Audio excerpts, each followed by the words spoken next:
Hey guys, I want to welcome you to the weekly Wednesday for the Financial Freedom newsletter, where every week, every Wednesday, we delve into something inspirational, motivational, something excerpt taken from the Financial Freedom weekly newsletter.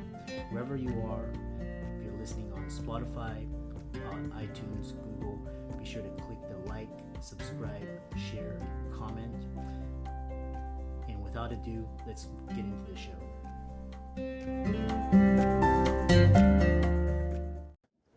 Welcome to this week's podcast episode for the Financial Freedom Podcast. I'm your host, Dr. Christopher Liu, and I'm really excited about today's guest. He is extremely successful, and he is a seasoned real estate broker and investor. He's got 8 years of hands-on experience, but more than that, he's got mindset. Check out his social media. It's really fantastic. Got tons of followers and talking about habits and discipline and becoming an entrepreneur and how to perform at your peak level. So, Lucas, welcome. Hey, thank you for having me on the show today. Look forward to chatting with you, and hopefully I can provide something of value to the audience. Right. Yeah, I love that. I love it's all about leading with value. And so tell the audience about your story and how you got started, and we'll go from there. Yeah, absolutely. So, son of immigrants, I migrated here from Brazil as a kid. My dad cleaned boats, my mom cleaned houses, and growing up, finances were always an issue for as long as I could remember, right? Brazil at the time was a third world country. So coming to the States, having access to resources was always a priority to me. And simply because I wanted to help. I saw my parents struggle and I wanted to solve that piece of the puzzle for them. We migrated here. I was a kid and dropped out of, basically barely finished high school, dropped out of college, and got into sales at a young age, got into real estate at around 22 when I was 22 years old, became a millionaire at 28. Today I'm 31 and I have a real estate fund that has a little over 6 million of assets under management. I have a real estate brokerage, the number one real estate team in all of Seattle. We do a little over 130 transactions every single year. I own a ton of rental properties, and I'm still actively buying and investing in real estate, and I quote unquote living the American dream, right? So that's my story. Yeah, really very inspiring, and usually entrepreneurs. And Brazil's actually very one of the up and coming economy. One thing is talking about this idea of life-changing move to Seattle. Well, as I was reading your story, Seattle, how did that change you? Looks like you found a lot of success in that market. To the audience more.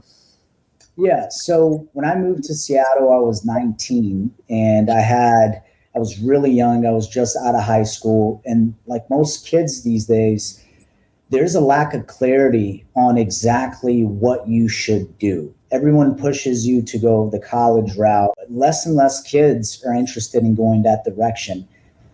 My reason for coming to Seattle is I knew I needed change, right? I knew that my environment that was comfortable and safe wasn't going to get me to the next level. And in reality, I was still a kid, and what it did for me is I kind of burned the boats because I didn't know anyone in Seattle, right? I didn't have any support. I told all my friends and family, hey, I'm going out to Seattle. So it forced me to burn the boats and take the island, right? Because I know I couldn't go back home. I know I couldn't ask for help. So it was a great maturity period for me in my life, and probably one of the best decisions I've made looking back now. So, yeah, I love that. And there's a quote, when you burn all the boats, the universe conspires to help you achieve your goals. So, you've had a really successful career in real estate, and one thing is talking about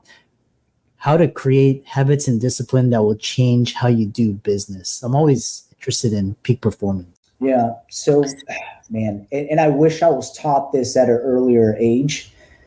The bulk of what we do on a daily basis is pattern. And a lot of times we followed subconscious patterns that don't necessarily serve us. Or perhaps we follow patterns that have served us at one point in our life, but no longer serves us.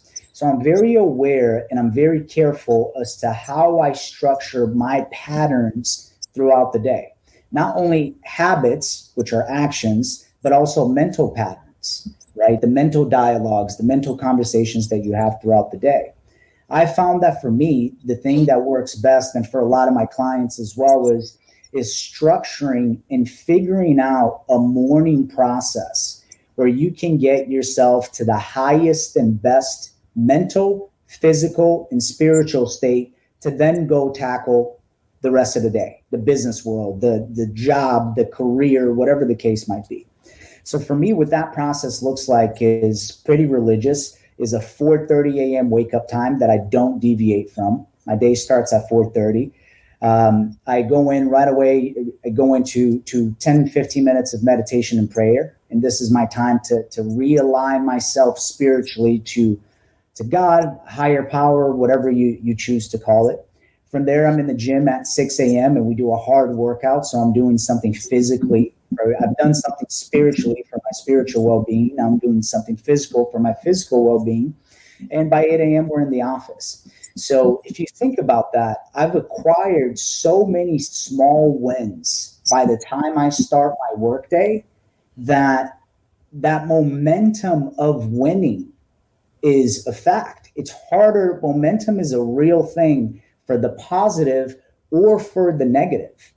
So that's basically, that's something that I try to preach to my coaching clients. And I think if a person just focuses on creating the perfect morning process, I think that could be a huge key to that person's success. I love that. And, talking to entrepreneurs these days, majority are they early to bed, like around 8, 9, 8, between 8 to 10. And they wake up really early, what you're describing. And that gives them that mental edge. And it's just fascinating where there's like these, what you were describing is these habits and patterns, and being consciously of those habits and patterns, which is my next question is, I was talking to this other guest and she was talking about the power of her group and her mastermind.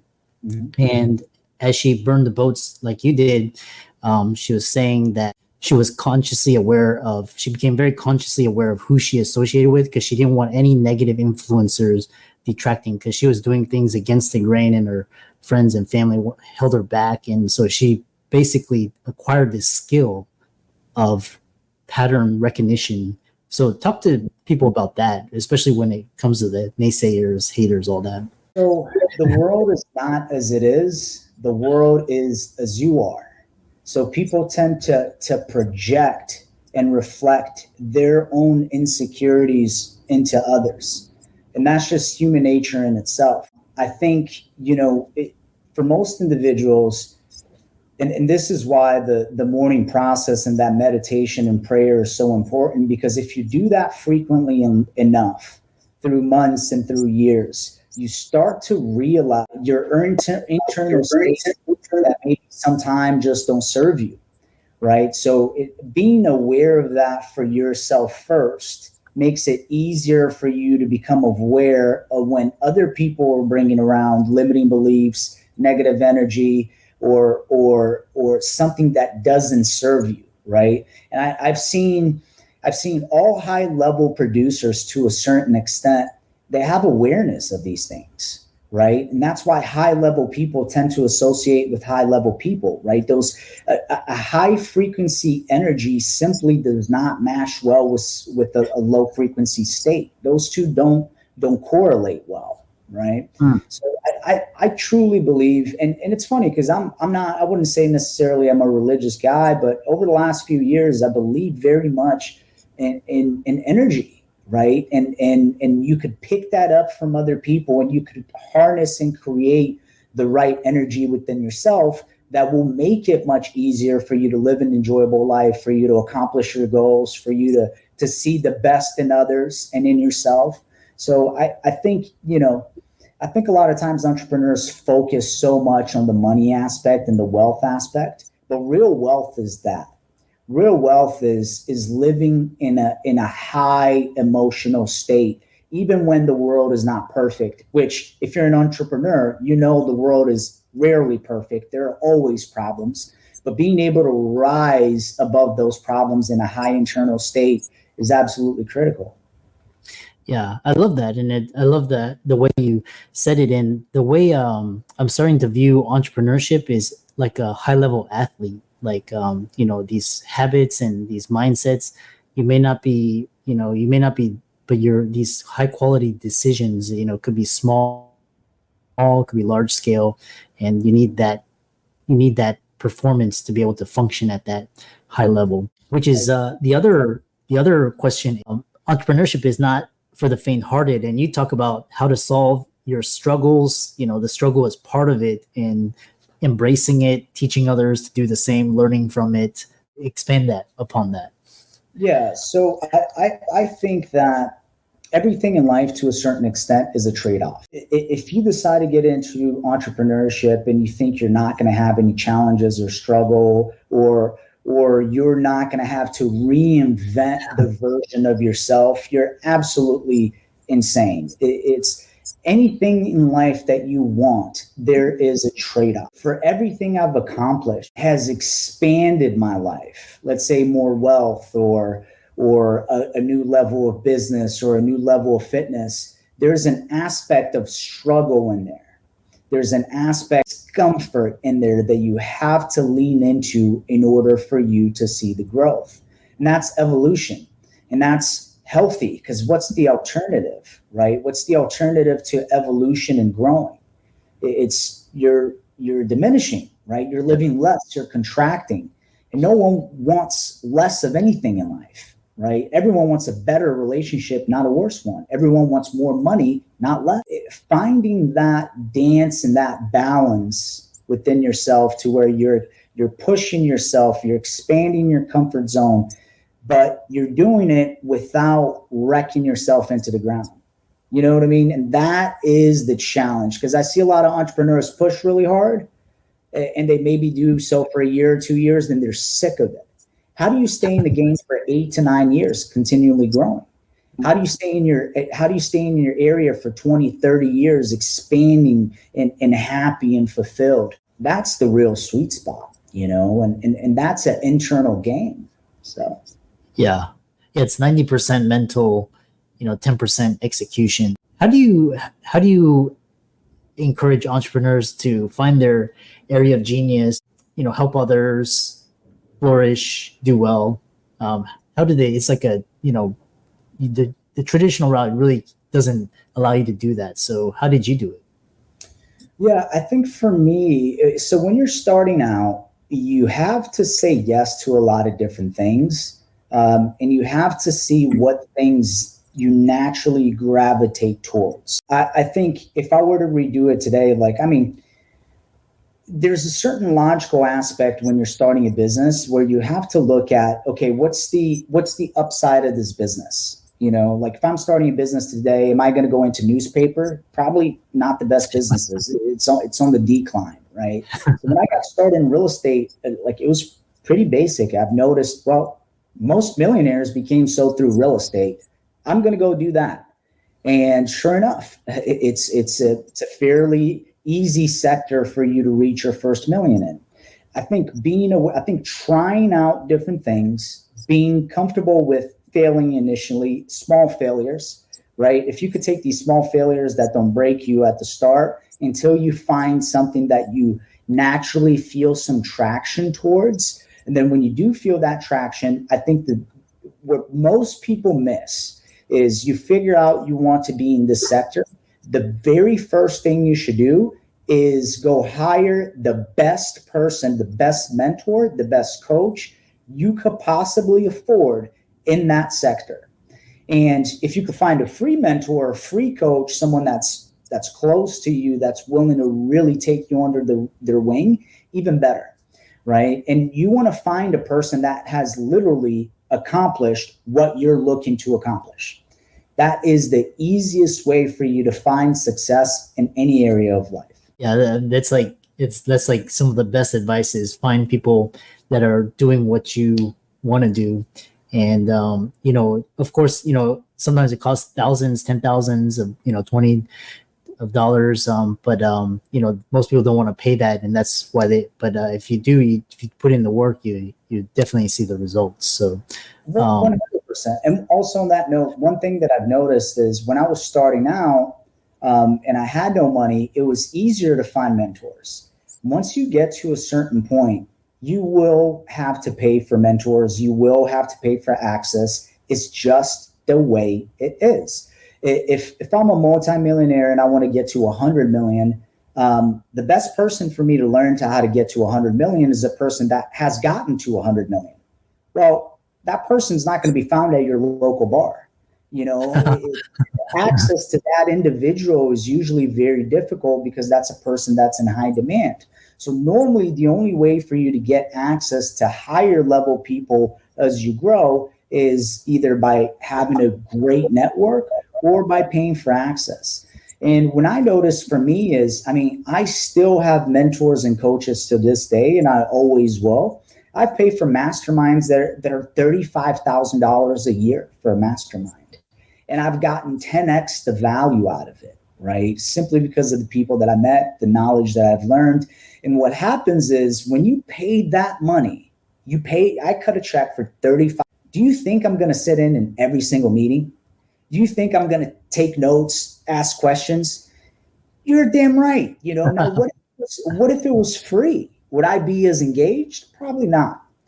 So I think to a certain extent, paying for mentorship, paying for coaches gets you more bought in to what you're looking to accomplish. And you need that. Yeah.